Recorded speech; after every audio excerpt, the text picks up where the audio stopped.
Alors effectivement, je suis Mathieu Noé, je suis directeur général et cofondateur de Menti. On a créé l'entreprise en 2017 en partant du constat que les collectivités locales généraient beaucoup de données, mais que ces données n'étaient pas toujours exploitées. C'est-à-dire qu'il y avait une numérisation qui s'était plutôt bien faite dans tous les domaines, finances, ressources humaines, services techniques, services à la population. Donc il y avait beaucoup de données qui étaient créées, mais ces données étaient en général coincées dans des logiciels métiers, et assez peu exploité dans la décision publique, dans le pilotage des politiques publiques et plus généralement dans le pilotage de la collectivité. Ça faisait qu'on avait des décisions parfois importantes qui étaient prises sans avoir une idée précise de la situation sur le terrain ou de la situation dans le futur. Donc pour régler ce problème, on a construit la plateforme Menti Décision qui va venir donc se connecter à l'ensemble des sources de données de la collectivité, centraliser l'information au sein d'un seul lac de données et ensuite donner accès à des tableaux de bord, des visualisations, des prédictions aux directions générales et aux élus.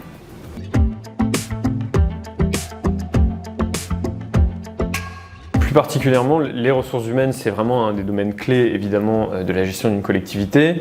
Nous, c'est en général le premier domaine qu'on va adresser. Que ce soit pour les directions des ressources humaines ou même pour les directions générales adjointes ressources ou les directions générales des services, on est toujours face au même problème. C'est-à-dire qu'il va y avoir une production de rapports qui va être très chronophage, que ce soit à destination d'autres services qui ont besoin d'être informés sur leurs chiffres ou bien à destination des élus qui doivent avoir une visibilité et qui sont en général très demandeurs sur ce genre de choses. Et ça, c'est le premier enjeu qu'on va venir adresser.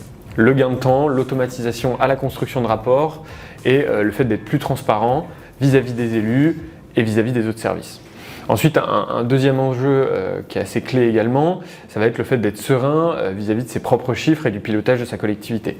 C'est assez commun de croiser des DRH qui sont assez anxieux sur leur atterrissage, sur leur 0,12 en fin d'année, et nous, on va venir apporter de la sérénité là-dedans en donnant une vraie visibilité et une vraie maîtrise des données, évidemment pour la DRH, mais également pour des gens qui ne sont pas forcément experts et qui du coup peuvent alerter en cas de problème.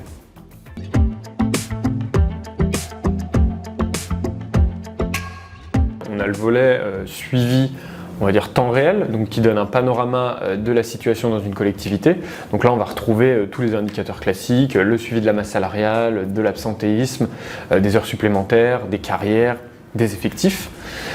Et ensuite, le volet plus anticipation du futur et comment est-ce qu'on fait pour s'adapter aux changements qui vont arriver. Donc là-dessus, nous, sur la partie, on a une partie de préparation budgétaire, mais plus précisément sur la partie ressources humaines, on va être capable de prédire certains indicateurs RH, notamment avec les absences, avec certains services qui sont particulièrement vulnérables à ça, dans l'accueil du public ou les services à la population, et à plus long terme, avec des choses qui tournent autour notamment des effectifs, de l'évolution de la masse salariale à long terme avec les changements de grade, etc., qui vont permettre d'apporter encore une fois de la visibilité et de la sérénité à la direction des ressources humaines.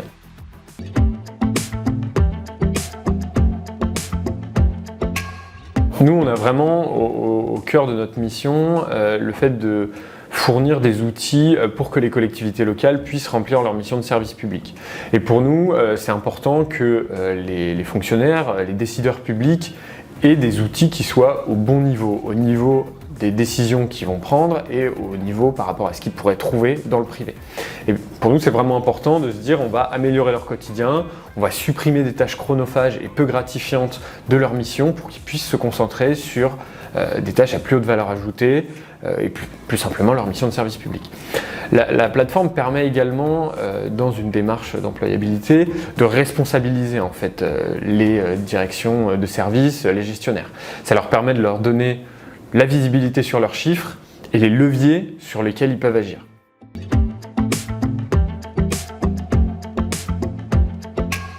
Alors effectivement, il y a une grosse idée reçue, notamment autour des données ressources humaines, c'est que les données RH doivent rester dans le périmètre de la direction des ressources humaines et n'ont pas vocation à sortir, que c'est des données sensibles, confidentielles, qui doivent rester à la main du DRH et que les autres services n'ont pas forcément à y toucher, qui doivent demander à la DRH dès qu'ils ont besoin d'une information.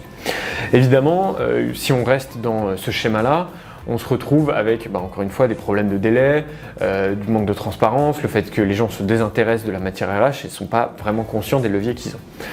Ça, en fait, c'est faux, c'est-à-dire qu'on peut parfaitement enclencher une démarche de pilotage, de valorisation de ces données, même des données sensibles comme les données ressources humaines, en maintenant une confidentialité très forte et sans risquer de perdre en fait, la main sur ces informations. Donc nous, on met ça en place assez régulièrement. Chaque service a accès à son périmètre et à rien d'autre. Et c'est paramétré finement pour que les règles de confidentialité de la collectivité soient respectées. On a également des sujets évidemment autour de la régulation, tout ce qui est RGPD, qui dit que la collectivité ne devrait pas utiliser les données, notamment ressources humaines, pour faire autre chose que de la matière RH, de la paye, de la gestion de carrière. C'est faux également. On peut tout à fait se dire qu'on va utiliser, valoriser ces données dans une mission de service public, que ce soit la conception d'une politique publique ou bien simplement la gestion de la collectivité.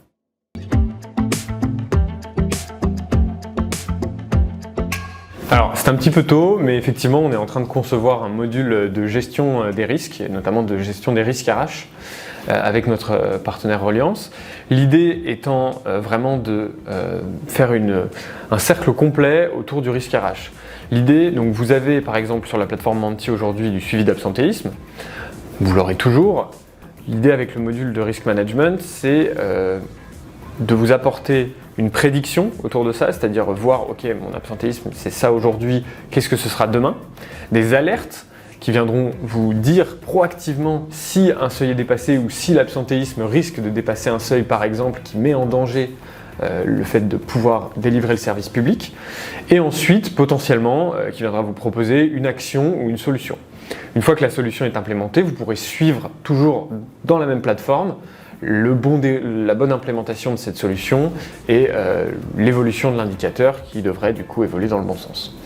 Le but est de sortir, de faire les premiers bêta-tests fin 2022, début 2023, avec une sortie officielle du module et des premiers retours terrain courant 2023.